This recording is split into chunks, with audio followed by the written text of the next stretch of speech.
Hello दोस्तों, आपका स्वागत है हमारी इस वीडियो में। आज हम हिस्ट्री क्लास 10th के चैप्टर नंबर 5 जिसका नाम है ईसाइयत एवं इस्लाम, उदय व टकराव, उसको हम पढ़ने जा रहे हैं। जैसे चैप्टर के नाम से ही समझ में आता है कि हमें ईसाइयत को पढ़ना है और इस्लाम को पढ़ना है। ईसाइयत एवं इस्लाम में हमें क्या पढ़ना है? हमें पढ़ना है इन दोनों धर्मों के उदय को और इन दोनों धर्मों के बीच टकराव को, जिस टकराव को हम क्रूसेड कहते हैं, उसको हमें पढ़ना है। तो चलो दोस्तों, हम इस अध्याय की शुरुआत करते हैं। देखिए, सबसे पहले हम ईसाइयत को देखना है। जो ईसाइयत है वो आधुनिक विश्व का क्या है? एक बहुत बड़ा मत है। मत का मतलब क्या होता है? जिसको मानने वाले बहुत से लोग होते हैं। इसकी स्थापना जो है वो ईसा की प्रथम शताब्दी में जीसस ने की थी, जिन्हें ईसा मसीह भी कहा जाता है। मतलब जीसस को ईसा मसीह भी कहा जाता है। और जो ईसाइयत की स्थापना है उन्होंने ही की थी प्रथम शताब्दी में। इस मत का जो उदय है वो एशिया माइनर के फिलिस्तीन प्रदेश में हुआ था। कहां पर हुआ था? एशिया माइनर के फिलिस्तीन प्रदेश में। एशिया माइनर एक जगह है, उसके पास एक जगह है फिलिस्तीन, और फिलिस्तीन में ही इस मत का उदय हुआ था। इस प्रदेश में यहूदी लोग रहते थे। हमने विश्व के प्रमुख दर्शन में पढ़ा था यहूदी को, और जो ये यहूदी लोग थे वो फिलिस्तीन प्रदेश में रहते थे। ये जो फिलिस्तीन क्षेत्र है, यहीं पर एक जगह है नजारेत। वहां पर 6 ईस्वी पूर्व में एक यहूदी परिवार में ईसा मसीह का क्या हुआ था? जन्म हुआ था। उनकी माता का नाम जो था वो मरियम था, और इनके पिता का नाम जो था वो जोसेफ था।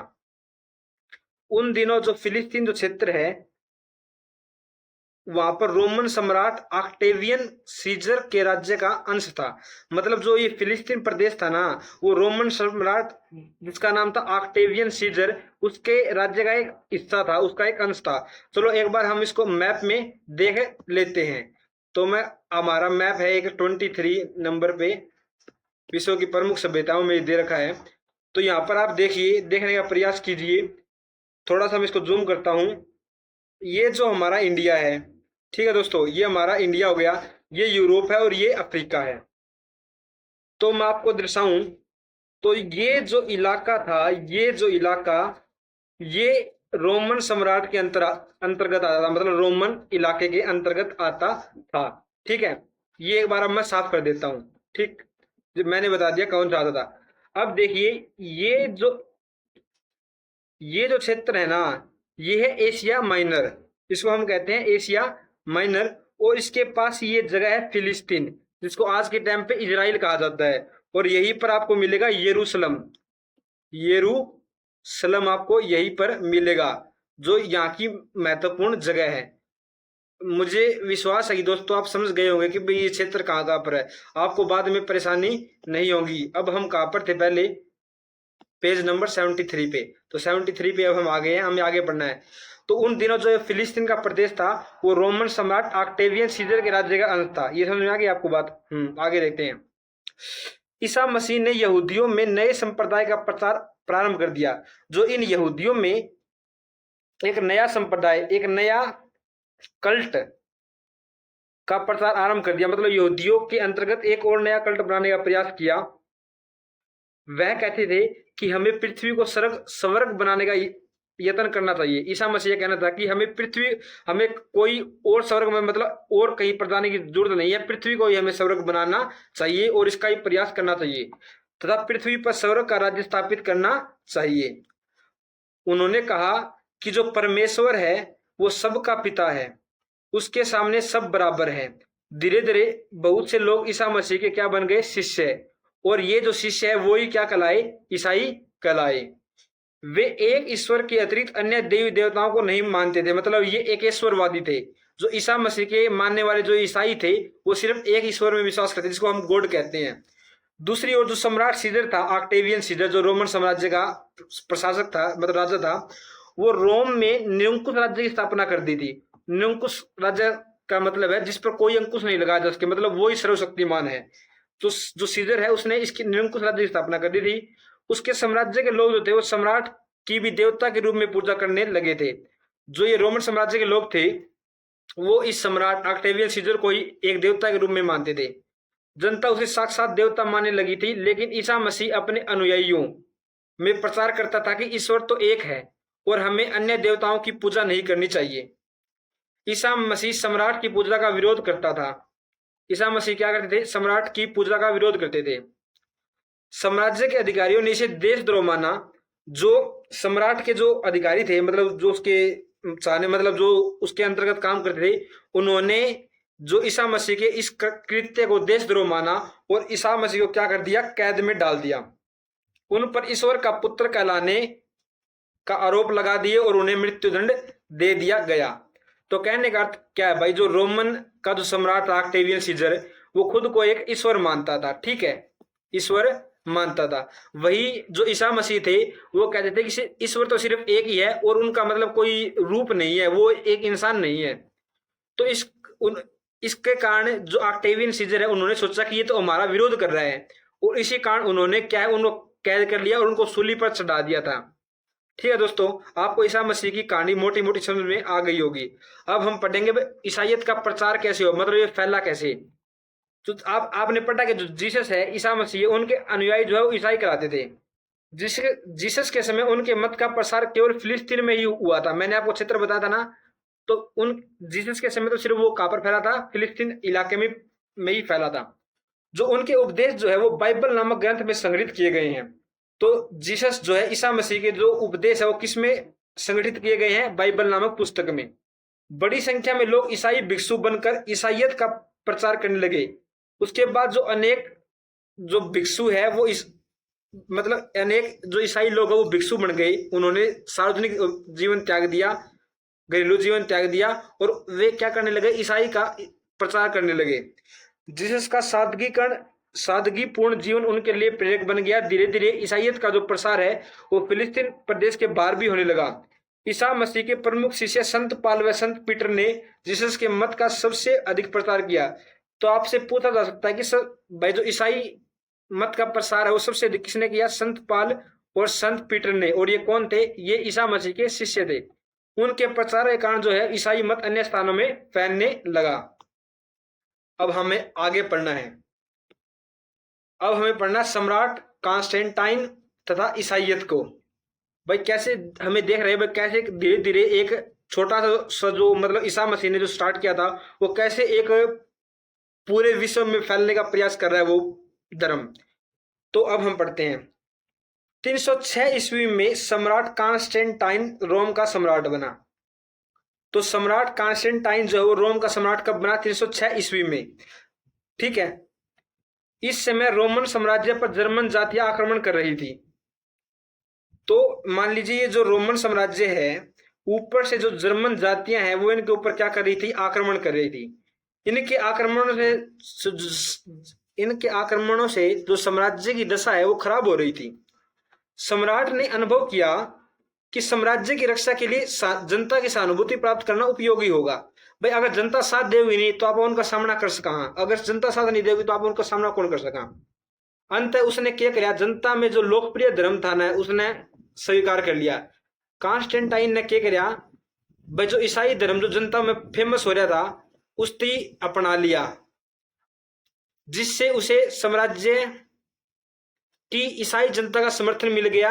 अब ईसाई मत रोमन साम्राज्य का संप्रदाय बन गया। तो अब रोमन साम्राज्य का राजकीय धर्म कौन सा बन गया? ईसाई।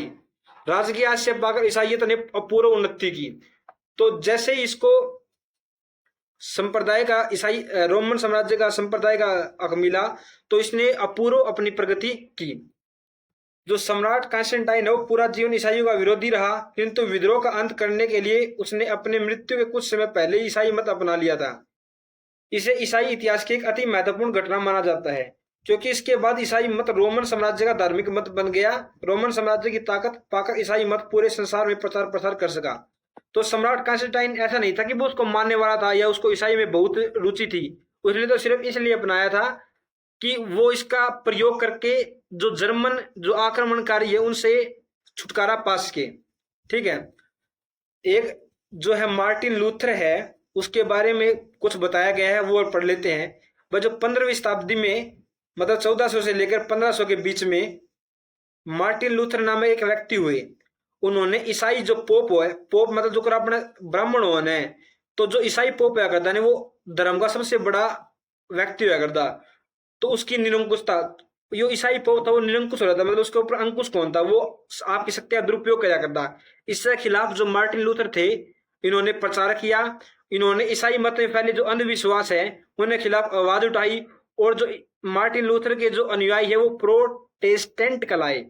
तो आपसे एक 1 नंबर या मल्टीपल चॉइस क्वेश्चन में पूछा जा सकता है कि जो मार्टिन लूथर के जो अनुयायी है उनको क्या कहा जाता था, प्रोटेस्टेंट कहा जाता था।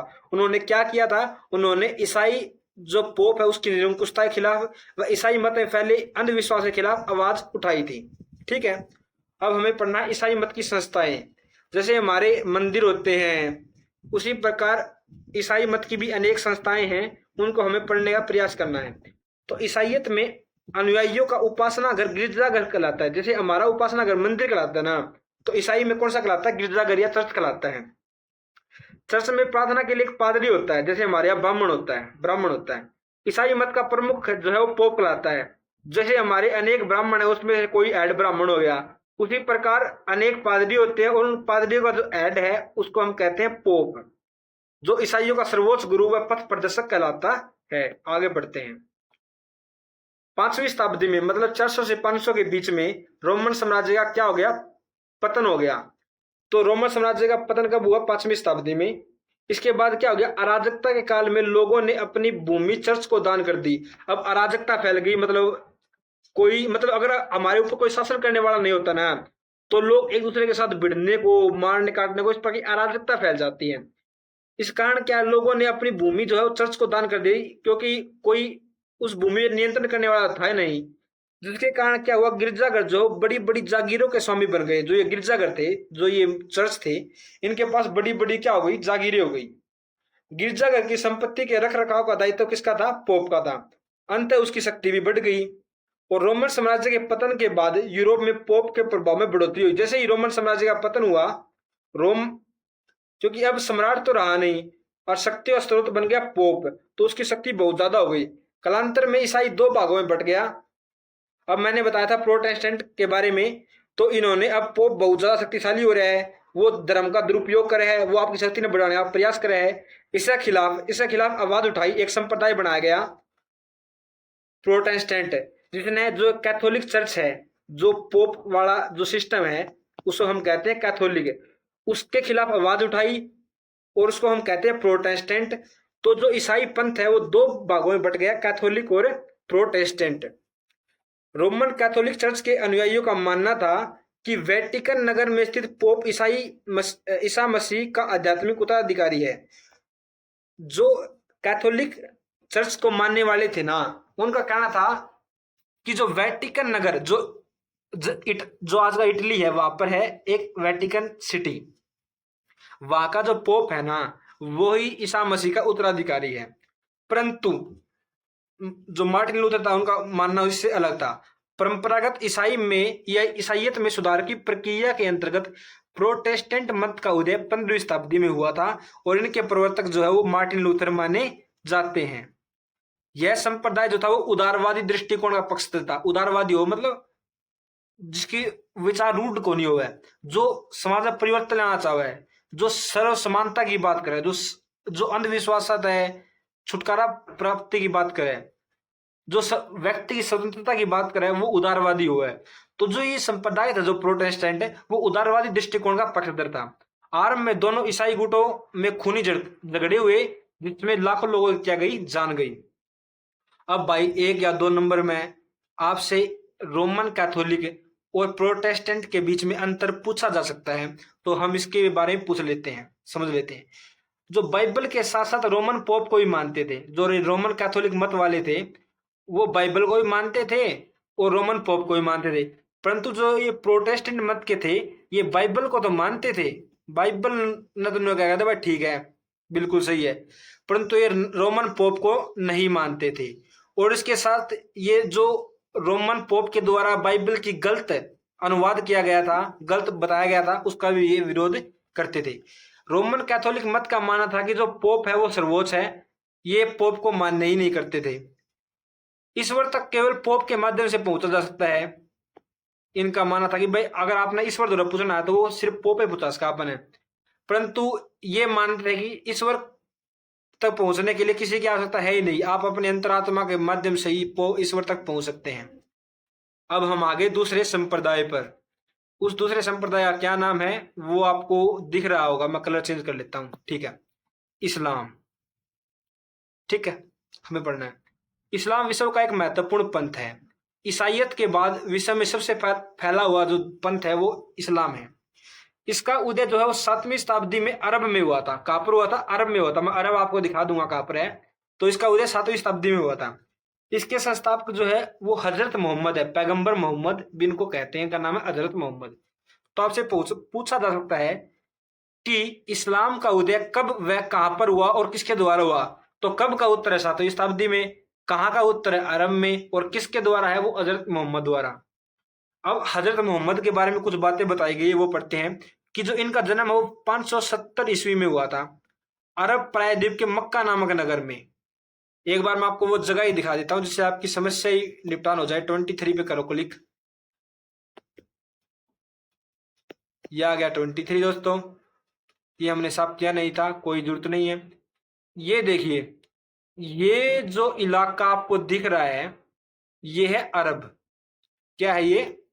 अरब। और ये यहां पर एक इलाका है मक्का, ठीक है। और इससे थोड़ी सी दूर पे है मदीना। ये सभी शब्द आएंगे, मैं आपको ये भी यही बता देता हूं। ये है मक्का, ये पूरा पूरा हो गया सऊदी अरब, इसमें ये हो गया मक्का और ये हो गया मदीना। अब हम अपने स्थान पर लौट जाते हैं, ठीक है दोस्तों। हम लास्ट पे 75 पे थे, ठीक है। चलो अब हम देखते हैं। तो हमने पढ़ा कि भाई अरब में हुआ था, मक्का जगह बता दी। इनके पिता का नाम था अब्दुल्ला, माता का नाम था अमीना, ठीक है। बचपन में ही हजरत मोहम्मद के माता पिता क्या हो गया था? देहांत हो गया था, मतलब डेथ हो गई थी। उनका लालन पालन उनके चाचा ने किया था, उनका नाम था अबू तालिब, ठीक। इतना आपको याद रखने की जरूरत नहीं है, बस मोटा मोटा इनके बारे में जानकारी ले लो। अगर पूछा जाए तो लिख देना 1 या 2 नंबर में, 5 नंबर में नहीं पूछा जाएगा। बचपन से ही वे चिंतनशील प्रवृत्ति के थे, मतलब उनका विचार करते रहते थे, वो सोचते रहते थे। वयस्क होने पर, मतलब युवा होने पर, वे अपने चाचा अबू तालिब के साथ व्यापारिक यात्राओं पर जाने लगे, मतलब व्यापार के लिए दूर दूर जाने लगे। उनकी जो 25 वर्ष की आयु में उनका विवाह है वो खदीजा नामक एक धनी विधवा के साथ हुआ, जो उनसे आयु में 15 वर्ष बड़ी थी, ठीक है। मतलब ये बहुत उदार व्यक्ति थे। ये ऐसा नहीं सोच सकते कि भाई हमें छोटी उम्र से वाले से विवाह करना है, बड़ी से। ये बहुत उदार व्यक्ति थे। अरब के लोग उस समय बहुदेववाद में विश्वास रखते थे। मतलब जो इस्लाम धर्म के उदय से पहले जो अरब के लोग थे वो बहुदेववादी थे, मतलब अनेक ईश्वर को पूजते थे, अनेक देवी देवताओं को पूजते थे। हजरत मोहम्मद प्रार्थना में लीन रहने लगे। मक्का के पास एक हीरा की पहाड़ी है, वहां की गुफा में बैठकर वे ध्यानमग्न होकर प्रार्थना करने लगे। मुसलमानों का विश्वास है कि यही ध्यान करते हुए मोहम्मद साहब को एक दिन जिब्राइल नामक देवता के माध्यम से अपने ईश्वर या अल्लाह का आदेश मिला कि वे सत्य का प्रचार करें। अब प्रश्न यहां पर उठा है बहुत अच्छा सा कि हमें पूछना है, अगर हमसे पूछा जाए कि पैगंबर मोहम्मद को अल्लाह का उपदेश किसने दिया, तो जिब्राइल नामक देवता ने। जिब्राइल कौन था? जिब्राइल एक देवता था जिसने पैगंबर मोहम्मद को, हजरत मोहम्मद को ईश्वर या अल्लाह का संदेश दिया था। और उसमें क्या संदेश था? कि वे सत्य का क्या करे? प्रचार करे, ठीक है। उन्होंने जो उपदेश मक्का के लोगों को दिया वही इस्लाम कहलाया। इसके बाद जो मोहम्मद साहब है वे मक्का गए और मक्का जाकर उन्होंने लोगों को उपदेश दिया और यही उपदेश क्या कहलाया? इस्लाम कहलाया। अब हमने जैसे ईसाइयत के प्रचार को पढ़ा था वैसे ही हम इस्लाम के प्रचार को पढ़ने का प्रयास करेंगे। जो पैगंबर मोहम्मद है उनको अल्लाह का पैगंबर कहा जाता है। अल्लाह क्या कहा जाता है? पैगंबर। पैगंबर क्या होता है? संदेशवाहक। मतलब जो ईश्वर की जो इच्छाएं हैं, जो उनका संदेश है वो जनता तक जो पहुंचाएगा वो ही क्या होगा? ईश्वर का संदेशवाहक होगा, पैगंबर होगा, अल्लाह का पैगंबर होगा। जिसे अल्लाह ने पृथ्वी पर संदेश प्रचारित करने के लिए भेजा है। उन्होंने मक्का के बहु ईश्वरवादी लोगों को संदेश दिया जो मक्का के जो लोग थे जो अनेक ईश्वर को मानते थे, उनको संदेश दिया कि ईश्वर तो सिर्फ एक है और मैं उनका क्या हूं, दूत हूं, पैगंबर हूं। अल्लाह के अतिरिक्त कोई भी पूजनीय नहीं है। जैसे ईसा मसीह जी ने कहा कि जो गॉड है, जो ईश्वर एक है और उनके सिवा कोई भी पूजनीय नहीं है, वैसे ही पैगंबर मोहम्मद ने भी कहा कि जो अल्लाह के सिवा कोई भी पूजनीय नहीं है। उस समय जो काबा है, काबा ये जो एक जगह है मक्का में, ये रही काबा, ये इस्लाम का एक पवित्र स्थल है। सॉरी दोस्तों, वीडियो थोड़ी सी बीच में कट गई, फिर शुरू करते हैं। जैसे मैं बता रहा था आपको कि जो काबा है वो एक इम्पोर्टेंट जगह है, इस्लाम का पवित्र स्थल है। तो जो अल्लाह के अतिरिक्त कोई भी पूजनीय नहीं है, उन्होंने बताया। उस समय जो अरब क्षेत्र है वहां पर काबा में देवी देवताओं की मूर्तियों की पूजा होती थी। ठीक है, मूर्तियों की पूजा होती थी। जब हजरत मोहम्मद ने मूर्ति पूजा का विरोध किया तो मक्का के लोग उनके विरुद्ध हो गए। जैसे ही पैगंबर मोहम्मद ने कहा कि आप मूर्ति की पूजा मत कीजिए, तो जो मक्का के लोग उनके विरुद्ध हो गए। उनके विरोध के कारण उन्हें जो है मक्का छोड़कर कहा जाना पड़ा, मदीना नामक नगर में जाना पड़ा, जो मैंने आपको मैप में दिखाया था। इस्लाम में यह घटना क्या कहलाती है? हिजरत कहलाती है। तो प्रश्न फिर बनेगा कि हिजरत क्या है? हिजरत एक घटना है। कैसी घटना है? वह घटना है जिसमें पैगंबर मोहम्मद साहब जो है वो मक्का को छोड़कर मदीना जाते हैं। यह घटना कब हुई थी? तो 622 ईस्वी में हुई थी और इसी वर्ष से हिजरी संवत का आरंभ हुआ। हिजरी संवत क्या भला है भाई?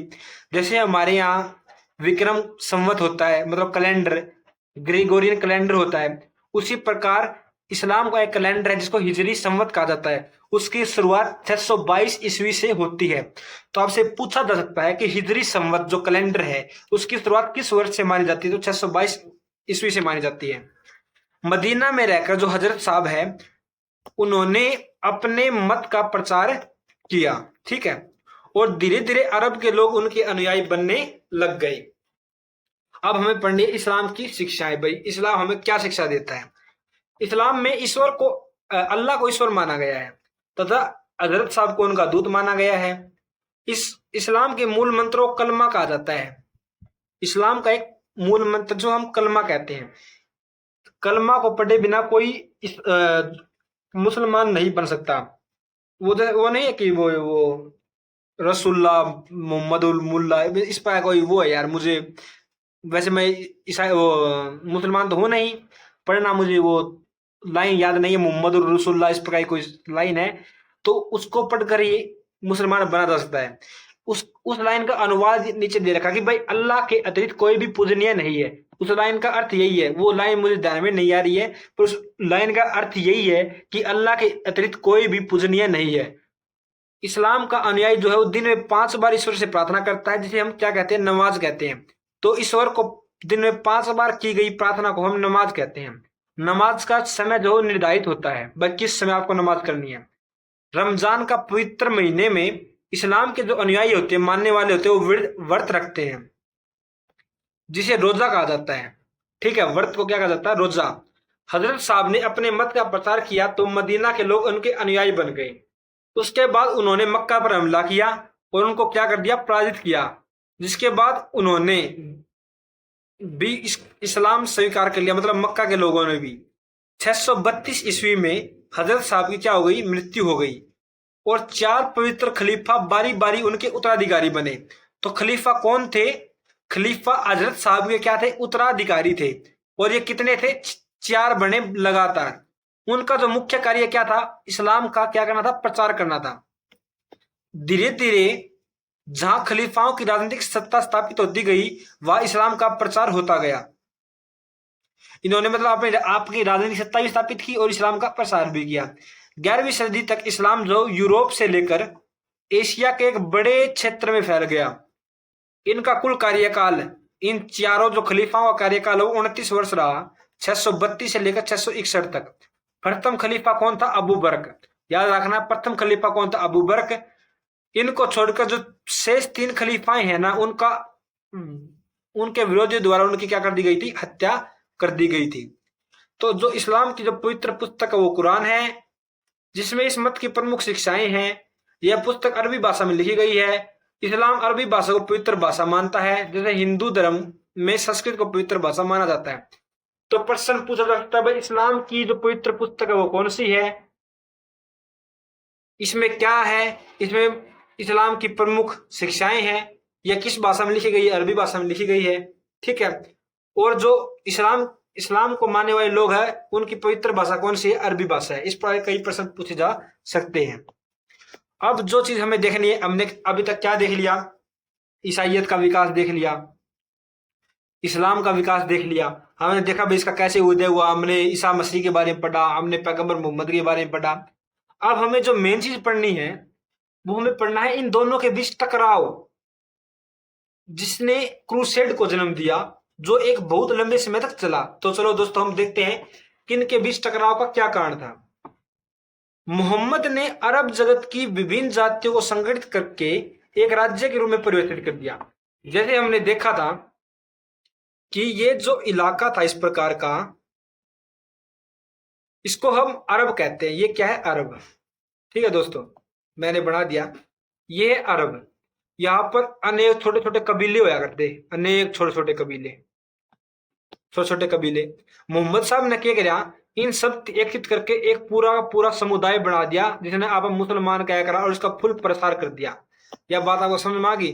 अब मैं इसको क्लियर कर देता हूं, साफ कर देता हूं। ठीक है, तो विभिन्न जातियों को संगठित करके एक राज्य के रूप में परिवर्तित कर दिया। खलीफाओं के काल में उनका राज्य और बड़ा हो गया, जिसमें क्या आया, जिसमें पर्सिया आ गया, इराक आ गया, आर्मेनिया, कासगर, तुर्कमेनिस्तान, एशिया माइनर, फिलिस्तीन, मिस्र, उत्तरी अफ्रीका व स्पेन शामिल थे। मैं आपको बता देता हूं मैप में भाई कौन से क्षेत्र इस्लाम के अंतर्गत आ गए थे। तो हम 23 करते हैं, ये आ गया। ठीक है, मैं नया वो ले लेता हूं, भाई कौन से क्षेत्र आ गए थे। तो ये पूरा इलाका, ये ठीक है, इसको इस साइड से छोड़ दो, ये जो इलाके हैं वो पूरे के पूरे इस्लाम के अंतर्गत आ गए थे, इतना फैल गया था इस्लाम धर्म। ठीक है दोस्तों, अब हम फिर से पीछे हट जाते हैं जहां पर हम थे, पेज नंबर 76 पे। तो ईसाई मत का जन्म जो फिलिस्तीन प्रदेश से हुआ था। आपको पता है भाई जो ईसा मसीह का जन्म फिलिस्तीन में हुआ था और उन्होंने वहीं से इसकी शुरुआत की थी। यह प्रदेश इस्लामी शासकों के अधीन आता था। ठीक है, फिलिस्तीन जो था वो इस्लामी शासकों के अधीन आता था। आरंभ में यहाँ ईसाई लोग जो थे वो शांति से रहते थे। यूरोप में बड़ी संख्या में ईसाई यहाँ पवित्र यात्राओं पर आते थे। पहले उन्हें तंग नहीं किया जाता था, परंतु 1071 ईस्वी में तुर्कों ने मेंजीकर्ट की लड़ाई में बेजेंटाइन साम्राज्य की सेना को हरा दिया। तो ये बेजेंटाइन साम्राज्य क्या बला है भाई? तो ये देखिए दोस्तों, मैं बना देता हूं आपके लिए, हम फिर से वहीं पे चलते हैं, 23 पे चलते हैं, फिर समझाने का प्रयास करता हूं आपको। ये देखिए, अब मैं इसको साफ नहीं कर सकता, ये बहुत बड़ी समस्या है यार। अब क्या करूं मैं, ये साफ होगा नहीं, प्रयास करता हूं साफ करने का, कितनी देर लगेगी पता नहीं। ठीक है, हो गया। चलो स्टार्ट करते हैं। तो हमें देखना है, हमने पहले पढ़ा था कि ये इलाका और ये इलाका रोमन साम्राज्य के अंतर्गत आता है। ठीक है, पढ़ा था ना। 5वीं शताब्दी में हमने पढ़ा कि ये इसका पतन हो गया। पतन कैसे हुआ? ये 2 पार्ट में डिवाइड हो गया, एक पश्चिमी रोम और एक पूर्वी रोम। ठीक है, पश्चिमी रोम तो खत्म हो गया, पर पूर्वी रोम में एक नया साम्राज्य आया जिसको हम बेजेंटाइन साम्राज्य कहते हैं। क्या कहते हैं? बेजेंटाइन साम्राज्य कहते हैं, जिसका हम नीचे वर्णन कर रहे हैं। अब समझ में आ गया बेजेंटाइन साम्राज्य क्या है? तो चलो अब हम इसको पढ़ने का प्रयास करेंगे। वापस चलते हैं हमारी पहले वाली जगह पे। तो देखो, पहले उन्हें तंग नहीं किया जाता था। 1071 ईस्वी में तुर्कों ने मेजेंटाइन की लड़ाई में मेजिनकर्ट की लड़ाई में बेजेंटाइन साम्राज्य की सेना को हरा दिया। इस विजय के बाद जो फिलिस्तीन जाने वाले उस मार्ग पर मुसलमान तुर्कों का अधिकार हो गया। वो जो फिलिस्तीन जाया करता, जिस मार्ग पे जो यूरोपीय लोग थे वो फिलिस्तीन में आया करते थे, वो रास्ता बाधित कर दिया तुर्कियों का, मुसलमानों का वहां पर क्या हो गया, नियंत्रण हो गया, जिस मार्ग से यूरोपीय लोग वहां की पवित्र भूमि पर जाते थे। ईसाई लोग जो थे वो ईसा मसीह के जन्म स्थान की यात्रा करना सौभाग्य समझते थे, लेकिन वहां जाने वाले मार्ग पर अब तुर्कों का अधिकार हो गया। तुर्की मध्य एशिया की जाति थी, जिसने खलीफाओं की शक्ति दुर्बल होने के बाद अरब साम्राज्य के विभिन्न भागों में अपनी सल्तनत स्थापित की। अब दोस्तों मैं आपको बता देता हूं क्या समस्या पैदा हो रही है। देखिए, फिलिस्तीन फिलिस्तीन बहुत इंपॉर्टेंट जगह है। फिलिस्तीन एक बहुत ही महत्वपूर्ण जगह है। क्यों? यह यहूदियों के लिए भी इम्पोर्टेंट, यह मुसलमानों के लिए भी इम्पोर्टेंट, और यह ईसाइयों के लिए भी इम्पोर्टेंट। आप पूछेंगे यह कैसे भला? तो देखिए, जो मूसा थे, आपने पहले पढ़ा होगा मूसा, और जो ईसा, मतलब मैं आपको बता रहा हूं, जो ये यहूदी धर्म है उसका उदय भी फिलिस्तीन में हुआ। ठीक है, उसकी जो इंपॉर्टेंट जगह है वो फिलिस्तीन ही है। ईसाई का तो है ही है, क्योंकि ईसा मसीह का जन्म ही फिलिस्तीन में हुआ। ठीक है, दोनों जगह हो गई। और जो ईसा मसीह को जो सूली पर चढ़ाया गया था वो भी फिलिस्तीन में ही हुआ था। और ये मुसलमानों के लिए इंपॉर्टेंट क्यों है? मुसलमानों के लिए इंपॉर्टेंट ये इस प्रकार हो जाता है क्योंकि जो मुसलमानों की तीसरी सबसे बड़ी जो मस्जिद है वो फिलिस्तीन में है, पहली बात। दूसरी बात, मुसलमानों में ऐसा माना जाता है कि जो पैगंबर मोहम्मद है उन्होंने एक रात की यात्रा की थी फिलिस्तीन की, इसलिए इंपॉर्टेंट हो गया। और शुरुआत में जितने भी फिलिस्तीनी, मतलब जितने भी मुसलमान थे, वो जब नमाज पढ़ते थे तो वो अपना मुख फिलिस्तीन की तरफ करके पढ़ते थे, इसलिए भी एक इंपॉर्टेंट जगह हो जाती है। तो आपको पता लग गया कि भाई ईसाइयों के लिए क्यों इंपॉर्टेंट है, मुसलमानों के लिए क्यों इंपॉर्टेंट है, यहूदियों के लिए क्यों इंपॉर्टेंट है, और यही इंपॉर्टेंस बाद में युद्ध का कारण बनेगी। अब इन दोनों के बीच के टकराव का जो परिणाम निकलता है वो ये क्रूसेड, इस्लाम व ईसाइयों के बीच एक धार्मिक युद्ध को ही हम क्रूसेड कहा जाता है। यरूशलेम, जो इंपॉर्टेंट जगह है यरूशलेम, ये फिलिस्तीन में ही है। रहने वाले ईसाइयों की स्थिति 11वीं शताब्दी में बदतर हो गई, मतलब बिल्कुल ही तपेगी जमाए। मुसलमानों ने ईसा मसीह की जो पवित्र समाधि है उसको नष्ट कर दिया, जहां पर उनकी समाधि, जहां पर उनको मतलब फांसी पर लटकाया गया था, उसको नष्ट कर दिया, और वहां पर रहने वाले ईसाइयों को मार डाला। यरूशलेम में रहने वाले बच्चे हुए ईसाई जो थे वो बंदी जीवन जी रहे थे, वे अपना उत्सव नहीं मना सकते थे, उन पर अनेक प्रकार के टैक्स लगा दिए गए थे, उन्हें घरों में भी कीचड़ फेंका जाता था तब विरोध करने पर भयंकर यातनाएं दी जाती थी। कई बार उनकी हत्या व उनकी संपत्ति भी छीन ली जाती थी, जबरन मुसलमान बनाया जाता था। फिलिस्तीन में ईसाइयों की स्थिति व तीर्थयात्रियों पर होने वाले अत्याचार की सूचनाएं यूरोप पहुंचने लगी। जो फिलिस्तीन में जो ईसाइयों की स्थिति है, वह जो वहां पर जाने वाले जो तीर्थयात्री है उनके साथ जो दुर्व्यवहार होने लग रहा है, उसकी खबर पहुंच गई यूरोप में। अंत ईसाई जगत इसके प्रति क्या हो गया, उदासीन नहीं रह पाया। अब पुण्य भूमि को मुसलमानों से मुक्त कराने व वहां की यात्रा को सुरक्षित बनाने पर यूरोप में विचार होने लगा। इसी विचार ने किसको जन्म दिया, क्रूसेड को जन्म दिया। ठीक है दोस्तों, तो प्रश्न ये रहा, क्रूसेड किसको कहते हैं? ईसाइयत व इस्लाम के टकराव को क्रूसेड कहा जाता है। यह टकराव 11वीं शताब्दी के अंतिम दशक से 13वीं शताब्दी के अंतिम दशक तक यूरोप के ईसाइयों द्वारा फिलिस्तीन स्थित ईसाई धार्मिक स्थानों को मुसलमानों से आजाद कराने के लिए हुआ था। इसका उद्देश्य बिरला गया। सांप्रदायिक दृष्टि से यह टकराव दो मतों ईसाई व इस्लाम के बीच हुआ। ऐतिहासिक दृष्टि से इस संघर्ष का प्रारंभ प्राचीन काल में यूनानी व पर्शियनों के बीच में युद्ध से हुआ। 19वीं व 20वीं सदी में इसका स्थान ऑटोमन तुर्की व यूरोपियन संघर्ष ने ले लिया। तो ये जो आपको समझ में आ रहा है, ये सांप्रदायिक दृष्टि से जो युद्ध है वो अभी से नहीं हो रहा है, ये क्रूसेड से पहले भी हो रहा था, और ये आज के टाइम पे हो रहा है। जो ऑटोमन तुर्की है, जो आज का तुर्की साम्राज्य है, और जो यूरोप है, जैसे प्रथम विश्व युद्ध है का कारण यही था। मतलब यहाँ पर जो ये लेखक है वो ये बताने का प्रयास कर रहा है कि जो ये धार्मिक, जो ये सांप्रदायिक दृष्टि से जो टकराव है मुसलमानों के बीच और ईसाइयों के बीच, वो अभी भी जारी है। जो क्रूसेड है वो 8 अभियानों के समूह को कहा जाता है। कितने अभियान हुए थे? 8, मतलब 8 बार इन दोनों के बीच में युद्ध हुआ था। इसमें जो पहले 4 थे वो प्रमुख थे और शेष 4 जो सामान्य क्रूसेड कहे जाते हैं। यूरोप में इस समय मुसलमानों के आक्रमणों से बेजेंटाइन सम्राट जो थे एलेक्सियस बड़ा परेशान था। जो भाई बेजेंटाइन सम्राट है एलेक्सियस, वो बार बार मुसलमानों पर आक्रमण कर रहे थे, जिससे वो बहुत परेशान था। वह इस संघर्ष में खुद को अकेला समझ रहा था।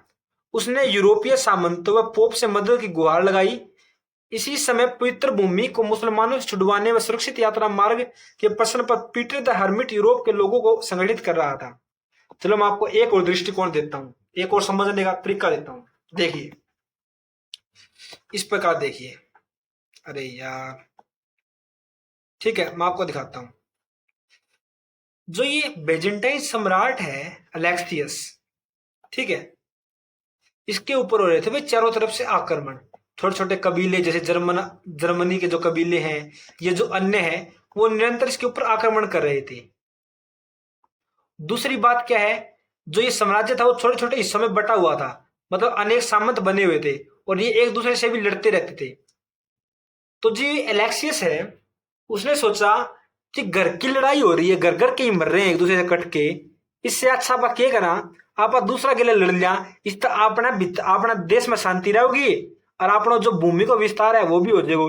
इस खातर इसने क्या करा, यूरोपीय सामंत पोप तक आया, भाई साहब आप नू करो, आप लोगों ने बुलाओ कहो कि वे मुसलमान के खिलाफ आक्रमण खातर तैयार हो जाए, मतलब लोगों में धार्मिक विश्वास पैदा करने का प्रयास करे इसने। और इसे विश्वास ने आगे बढ़ाया पीटर द हर्मिट ने। उन्होंने क्या किया, उन्होंने यूरोप के लोगों को क्या क्या संगठित किया। कहा जाता है कि पीटर द हर्मिट ने यरूशलेम की यात्रा की थी। उसने, पीटर द हर्मिट एक पर्सन है जिसने लोगों में ईसाई धर्म के विश्वासों को पैदा किया, वह मुसलमानों के खिलाफ युद्ध के लिए उनको जागरूक किया। पीटर द हर्मिट ने यरूशलेम की यात्रा की। यरूशलेम के ईसाई प्रमुख ने उसे यूरोप के लोगों के नाम पत्र दिए थे।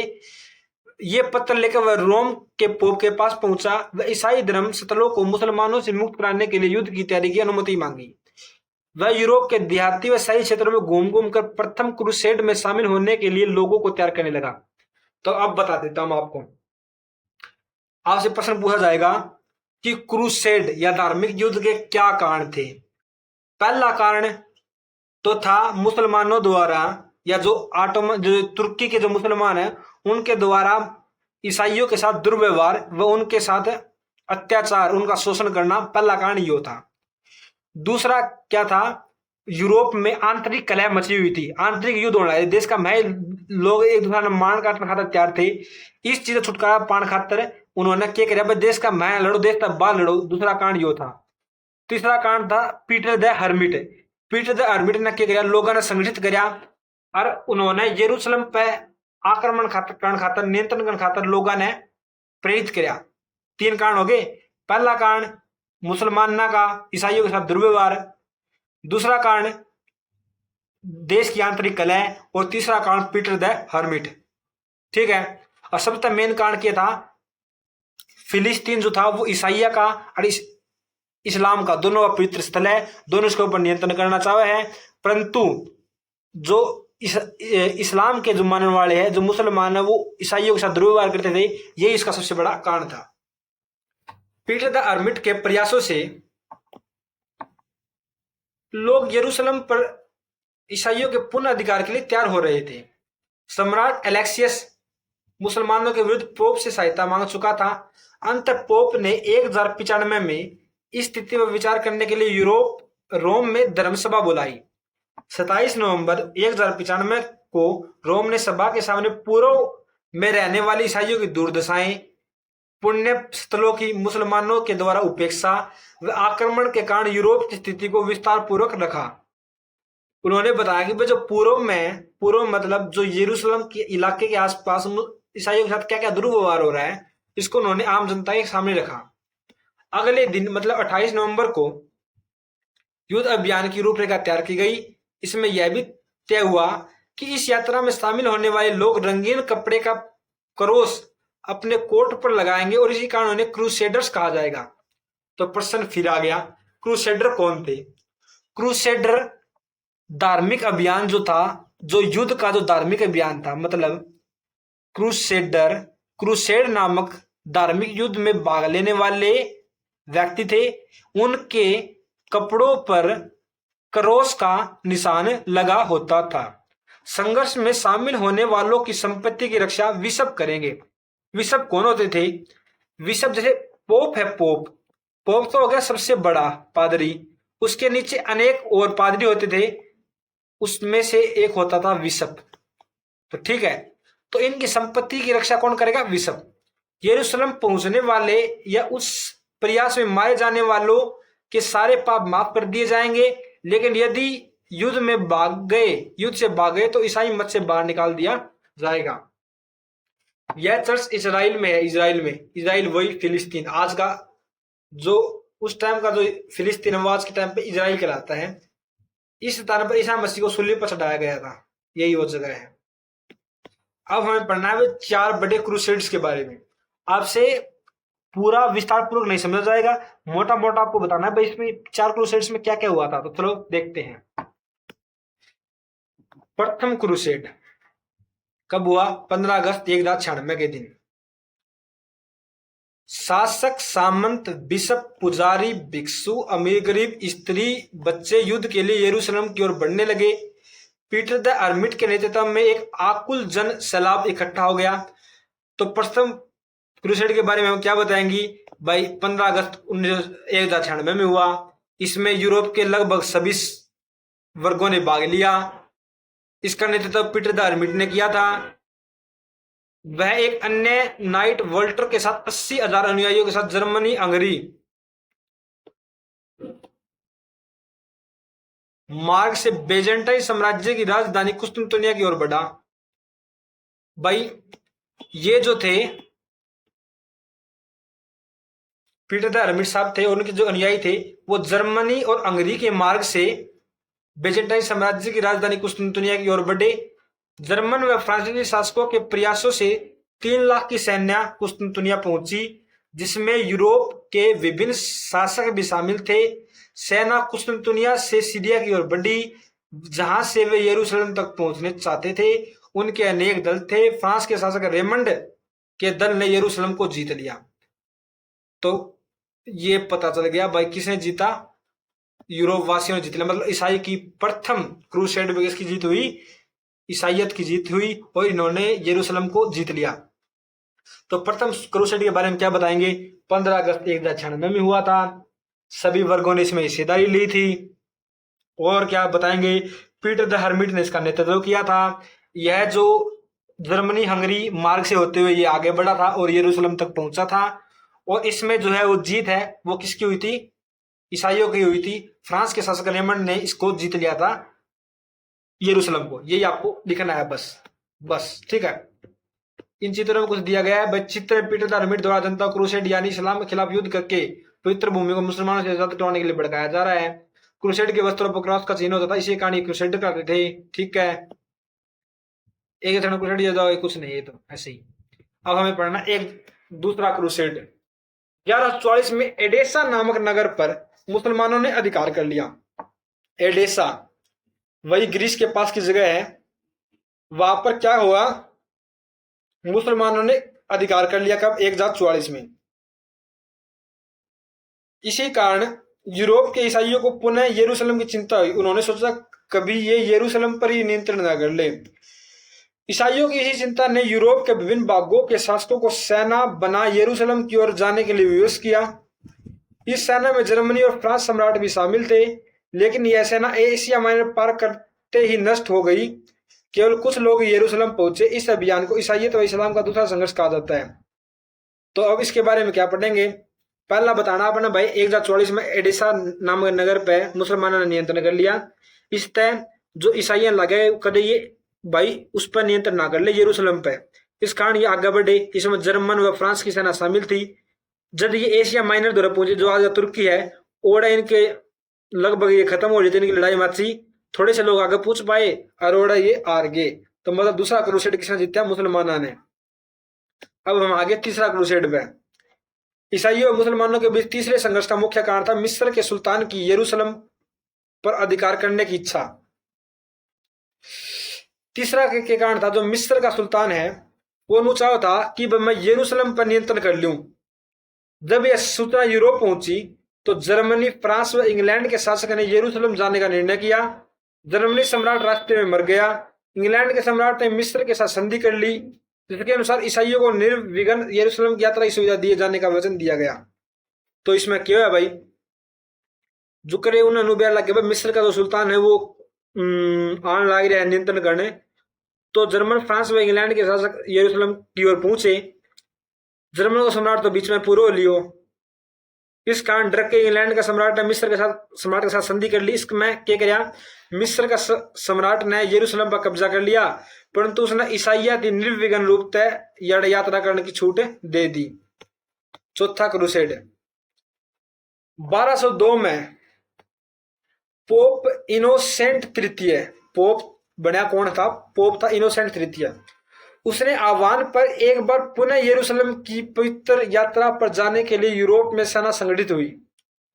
पोप का लक्ष्य था कि इस बार भूमध्य सागर को पार कर समुद्री मार्ग से यरूशलेम जाना जाए। मतलब अब की बार कहां से जाना था? समुद्री मार्ग से। पहले गए थे स्थल मार्ग से, अब की बार जाना था इनको समुद्री मार्ग से। लेकिन दल में न तो अधिक लोग इकट्ठा हुए और न ही आवश्यक धन की एकत्रित हो सका।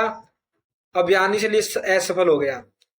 इन उपरोक्त 4 अभियानों को ईसाइयों व इस्लाम के बीच में 4 संघर्ष या क्रूसेड कहा जाता है। हालांकि इसके बाद भी 4 बार और यूरोप के ईसाइयों ने यरूशलेम की पवित्र भूमि मुसलमानों को छुड़वाने के लिए प्रयास किए, लेकिन यह सभी प्रयास असफल रहे। 5वां क्रूसेड जो था वो 1217 से 1221 में हुआ। पश्चिमी यूरोप के द्वारा यरूशलेम को आजाद करवाने के लिए 5वां क्रूसेड लड़ा गया। सभी लड़े तो यरूशलेम के लिए गए थे। 6ठा क्रूसेड 1228 से 1229 ज्यादा इंपोर्टेंट नहीं है, इनके बारे में थोड़ा थोड़ा लिख देना है बस। 5वें क्रूसेड की असफलता के बाद यह अभियान छेड़ा गया, किंतु इसमें बहुत कम ही लड़ाई हुई, थोड़ी सी लड़ाई हुई। 7वां क्रूसेड 1248 से 1256। इस क्रूसेड में फ्रांस के राजा लुई नोम को मुस्लिम सेना ने बुरी तरह से परास्त कर दिया। और 8वां क्रूसेड फ्रांस के राजा जो लुई नोम ने इस्लाम के खिलाफ क्रूसेड का ऐलान किया। यह क्रूसेड विफल रहा क्योंकि लुई नोम की मौत हो गई और अभियान रुक गया। ठीक है, अब हमें पढ़ना है भाई ईसाइयत और इस्लाम में समानता ही पूछ सकते हैं, उनमें अंतर पूछा जाता है तो समानता ही पूछी जा सकती है। तो समानता देखते हैं। यहूदी, ईसाई व इस्लाम तीनों संप्रदाय एक ही स्रोत से निकले हैं। इन्हें इब्राहिमी संप्रदाय कहा जाता है। मतलब ये एक ही संप्रदाय से निकले हैं। ये सिर्फ एक ही ईश्वर की पूजा करते हैं। ये सिर्फ एक ईश्वर को मानते, उसके अलावा और किसी को नहीं मानते। ये मानते हैं कि हमारा मत ही सर्वोच्च है। इस पर देखते हैं। तीनों का विश्वास है कि आत्मा केवल एक ही जन्म होता है और मृत्यु के बाद उसे या तो हमेशा के लिए स्वर्ग मिलता है या नरक। भाई इनका मानना है कि आत्मा सिर्फ एक बार जन्म ले, बार बार जन्म को लेंदी, और भाई जन्म का बाद या तो उसने स्वर्ग मिला या नरक मिला, और कुछ को नहीं। तीनों का विश्वास है कि एक दिन यह दुनिया खत्म हो जाएगी और उस दिन उनको नरक या स्वर्ग बांटे जाएंगे। ये तीनों संप्रदाय केवल अपने अपने दृष्टिकोण को परम सत्य मानते हैं। केवल उनके ही मार्ग से ईश्वर तक पहुंचा जा सकता है, क्योंकि ये मानते हैं केवल उनका मत ही सर्वोच्च है। अंत दूसरों को भी अपने मत में लाने के लिए संघर्ष दिखाई देते हैं। ईश्वर स्वर्ग में रहता है। ये मैं आपको बताऊं कि समानता है। ये तीनों एक ईश्वरवादी है। एक ईश्वर की पूजा करे, एक तो ज्यादा ईश्वर की पूजा कौन कर दे। ये नुका बस मारो ईश्वर सत्य है और सब कुछ झूठ है, और मारा मार्ग में चल के ईश्वर की प्राप्ति हो सके। इन कारणों के जो ईश्वर है वो स्वर्ग में रहा है। नरक का स्वर्ग की बात इनमें भी है, और इनको मानना कि भाई आत्मा सिर्फ एक बार जन्म ले है। समझ की बात। संघर्ष के प्रभाव क्या हुए थोड़ा सा रहा दोस्तों, पढ़ लेते हैं। भाई इन दोनों के बीच में लड़ाई हुई कसुत्ती, इसका प्रभाव क्या, इसका इंपैक्ट क्या पड़ा, वो ये और पढ़ लिया। अपने पवित्र स्थलों की रक्षा के लिए चले ईसाइयत व इस्लाम के संघर्ष के प्रारंभ में बड़ा उत्साह था। आम लोग भी इसमें शामिल हो गए थे। पोप के आह्वान पर यूरोप के सभी वर्गों के लोगों ने इसमें योगदान दिया था। समय के साथ यह सांप्रदायिक उत्साह कम होता गया। इस अभियान में ईसाइयों को मुसलमानों के विरुद्ध यूरोप में संगठित कर दिया था। वह अपने पवित्र स्थानों पर अधिक दिनों तक कब्जे को नहीं बना सके, लेकिन यूरोप से वह मुसलमान शासकों की सत्ता का अंत करने में सफल हुए। ईसाइयों ने पुर्तगाल, स्पेन आदि क्षेत्रों में मुसलमानों की सत्ता को उखाड़ फेंका। भाई जो मैं आपने बताया था ना, उस स्पेन जो इलाका था, जो यूरोप के पश्चिमी साइड था, उस पर पहले मुसलमानों का नियंत्रण था। संघर्ष के परिणाम स्वरूप जो यूरोपियन लोग हैं वो एक हो गए और इन्होंने इस पुर्तगाल व स्पेन में से मुसलमानों को उखाड़ डाला। लगभग 2 शताब्दी चले ईसाइयत व इस्लाम के टकराव ने ईसाइयों को रणनीति बदलने पर विवश कर दिया। यूरोप के ईसाई अब मुसलमानों को आर्थिक हानि पहुंचाने के तरीके खोजने लगे। भारतीय एशिया की वस्तु प्राप्त करने के नए रास्ते की खोज का प्रयास इसी दिशा में उठाए गए कदम थे। मध्यकाल में इन दोनों ईसाइयत व इस्लाम के बीच टकराव के अनेक विश्वव्यापी प्रभाव पड़े। यूरोप के ईसाइयों का संघर्ष संपर्क अब बाह्य दुनिया से वजह के कारण वह अनेक राजनीतिक, सामाजिक व आर्थिक परिवर्तन आए। कौन समझ में आई बात? मैं समझाऊंगा आपने। 23 नंबर पर चलो, बस थोड़ा साफ हो जाएगा, साफ। अब देखो क्या समझाना मेरी थी। संघर्ष का परिणाम स्वरूप क्या लाभ होया? पहलो लाभ कि मुसलमानों ने आड़ है ये 2 जगह पर नियंत्रण कर रखो। संघर्ष का कारण यूरोपीय लोग एकत्रित हो गए और इन्होंने आड़ मुसलमानों की काट के फेंक दियो। पहलो प्रभाव यो हो। दूसरा प्रभाव क्या हो कि जो मुसलमानों ने इस इलाका पर कब्जो कर लियो, ठीक है, इस इलाका पर पूरा कब्जो कर लियो। अब जो ये यूरोप के लोग हैं, ये भारत तय, चीन तय, इन इलाका तय व्यापार किया कर दे रहा है। बहुत चीज आपका देश में मंगवाया कर, जो कर मसाले है, रेशम का कपड़ा है, वो इनने मिलना बंद हो गयो। तो ये भी क्या करे, इन्होंने स्थल मार्ग छोड़ के जल मार्ग तक भारत में जाने का प्रयास करया। चीन की खोज करी, उत्तरी अमेरिका की खोज करी, दक्षिण अमेरिका की खोज करी। तो आड़ा कहने का मतलब क्या है? संघर्ष का परिणाम स्वरूप क्या हो, नए व्यापारिक मार्ग का विकास हुआ, जिसने यूरोप की समृद्धि में बहुत महत्वपूर्ण भूमिका निभाई। 2 कारण मेरा पड़ गया। संघर्ष का पहला कारण यूरोपिया में एकीकरण हुआ। दूसरा कारण नवाचार आया, नए नए मार्गों का विकास हुआ, जिससे यूरोप का विकास हुआ। ठीक है दोस्तों, अब फिर चलो बड़े जरा पहला थे आगे। मुसलमानों के साथ चले लंबे संघर्ष में यूरोप की अनेक सामंतों की मौत हुई, जिससे सामंतवाद के अंत का प्रारंभ हुआ। अनेक सामंत मर गए, सामंतवाद का अंत आरंभ हो गया, राष्ट्रीय राजनीति स्थापना का मार्ग प्रशस्त हुआ। यह टकराव के कारण पोप की शक्ति में वृद्धि हुई, जिससे वह निरंकुश बन बैठा। बाद में पोप की शक्ति में निरंकुशता के विरुद्ध सख्त सुधार आंदोलन चला। ये फिर चलो 23 नंबर पे, जल्दी आयो 23 पे। बहुत भाई जबरदस्त समझाऊंगा था ना, बस लाइक कर दो, शेयर कर दो, सब्सक्राइब कर दो, बस वो था भाई, कुछ नहीं जानता था। ये बाकी क्या समझाना है, क्या समझाना हो रहा है? फिर देखना पड़ गया, भूल गया मैं यार, क्या समझाना वाला लगाना में भूल गया यार। हाँ, समझ गया क्या समझाना था। देखो यार, थोड़ा माइंड डाइवर्ट हो गया। ठीक है, अब देखो यो लिया भाई साहब, युद्ध से पहला मतलब क्रूसेड होया युद्ध। यो जो यूरोप था भाई, अनेक छोटे छोटे भागों में बटिया पड़ा था। अनेक छोटे छोटे भागों में अनेक सामंत थे, छोटी छोटी जमीन ले रहे थे, एक दूसरे से लड़ते रहा करते। कोई जमीन नहीं थी, कोई किसमें घुस जाता, कोई किसमें घुस जाता, कोई किसमें घुस जाता। मार काट मची रही यार। जो कर संघर्ष होया ने, तो ये सारे एक हो गए।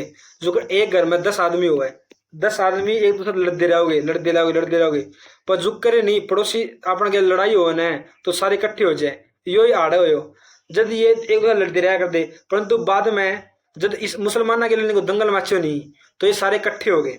तो इनमें एक होने की भावना आई, जिसमें ये एक बढ़िया देश बना पाया आपका, एक जिसने पूरा फ्रांस है, जर्मनी है, इस प्रकार के अनेक देश बने। तो राष्ट्रीय राज्य की स्थापना हो पाई। यो एक बहुत इंपॉर्टेंट चीज हुई। दूसरी इंपॉर्टेंट चीज क्या हुई, अपना नो बेरो है, अरे के करने लगे मैंने इसके टाना है। दूसरी इंपॉर्टेंट चीज क्या हुई थी कि ये जो पूरा बड़ा साम्राज्य था शुरुआत में, उसका अंत होया, सामंत थे बहुत सारा, तो पोप की जो शक्ति है, पोप की शक्ति, उसमें वृद्धि हुई थी। परंतु जैसे ये एक देश बन गया, पूरा एकीकरण की भावना आ गई, तो पोप की शक्ति कमजोर होगी, क्योंकि अब राजा भी आपको सर्वश्रेष्ठ मानने लग गया। पहली बात तो यह। दूसरी, पोप के खिलाफ अनेक धार्मिक संप्रदाय आने लगे जो प्रोटेस्टेंट थे, जिन्होंने पोप की सर्वोच्चता का विरोध किया। यह भी संघर्ष का एक परिणाम था। तो 5 कारण मैं आपने गिना चुका हूं, ध्यान में रखियो। अब खुद कारण सुधा गिनाई हूं, कोई भी वो कौन सा कारण कौन गिनवाया या कौन करो। ईसाइयत व इस्लाम के रक्त रंजित टकराव के बाद यूरोप में ईसाइयत के प्रचार के लिए शांतिपूर्ण तरीके खोजे गए। इस टकराव के कारण यूरोप में कई सामाजिक बदलाव आए, दासों को स्वतंत्रता मिली। 2 शताब्दियों संघर्ष में सामंतों ने भाग लेने से उनकी जागीरों की देखभाल उनकी स्त्रियों ने की, जिससे यूरोप में स्त्रियों की स्थिति में सुधार आया। स्त्रियों की स्थिति में सुधार, दासों की स्वतंत्रता मिली। 6वां पॉइंट, 7वां पॉइंट, एशिया व अरब के संपर्क में होने से यूरोप के लोगों में खान पान, रहन सहन व आभूषणों साज समस्या में परिवर्तन आया। यूरोप के लोग अपने भोजन में एशियाई मसालों का प्रयोग करने लगे। यूरोप में नगरीकरण की प्रक्रिया तेज हुई। भाई जो यूरोप में उस टाइम नगरीकरण इतना तेज कौन था, मतलब बड़े बड़े नगर कौन थे, एशिया में ज्यादा नगर थे, जिसके कारण जुकर वे एशिया का इम्पैक्ट में आए, तो उनमें नगरीकरण तेज होया। इसी प्रकार संस्कृति का आदान प्रदान हुआ, मतलब उनकी चीज अपने मिलने लगी, अपनी चीज उनने मिलने लगी, जो संघर्ष होया। यूरोप के देश भूमध्य सागर के माध्यम से होने वाले व्यापार से एशियाई वस्तुएं प्राप्त करने लगे। अब यूरोप में डोरी वाली धनुष व संदेश भेजने के लिए कबूतर का प्रयोग होने लगा।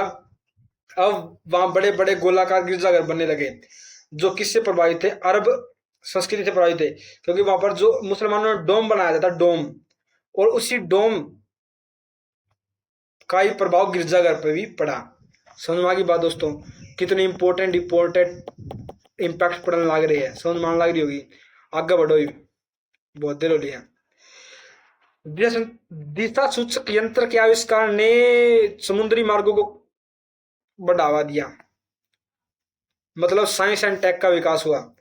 सर्वप्रथम 1492 में कोलंबस ने अमेरिका महाद्वीप की खोज की। पुर्तगाल के नाविक वास्को द गामा ने ऐसे मार्ग का प्रचार किया जिसमें अरबों की मध्यस्थता के बिना ही एशिया की वस्तुओं पर वस्तु तक अपनी पहुंच बनाई जा सकती। जो मैंने आपको बताया भाई, अमेरिका की भारतीय खोज हुई, एशिया की खोज करी। भौगोलिक खोजों से ईसाइयों को उन क्षेत्रों की जानकारी मिली जहां वहां बाद में उन्होंने ईसाइयत का प्रचार किया। 1492 के बाद अमेरिकी महाद्वीप में ईसाइयत का फैलाव हुआ।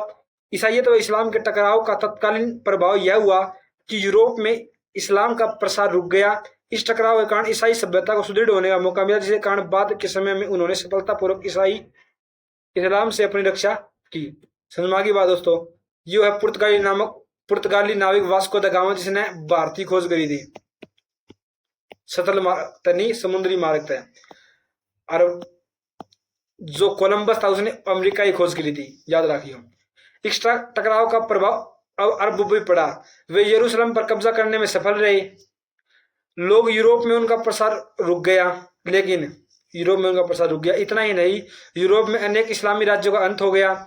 इस संघर्ष का परिणाम यह रहा कि एशिया व यूरोप के बीच होने वाले व्यापार में अरबों की मध्यस्थता का अंत हो गया, जिसके मध्य एशिया को आर्थिक नुकसान उठाना पड़ा।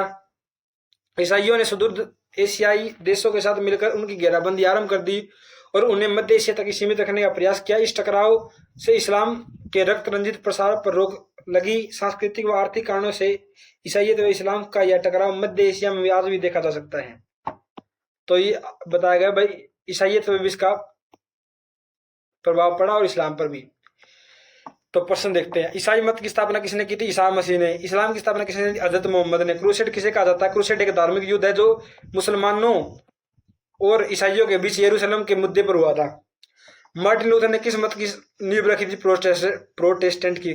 खलीफा कौन थे? ये जो थे वो हजरत मोहम्मद के क्या थे? उत्तराधिकारी थे। इन्होंने इस्लाम धर्म के प्रसार में महत्वपूर्ण भूमिका निभाई थी। कोलंबस ने क्या खोज की थी? कोलंबस ने अमेरिका की खोज की थी। ठीक है।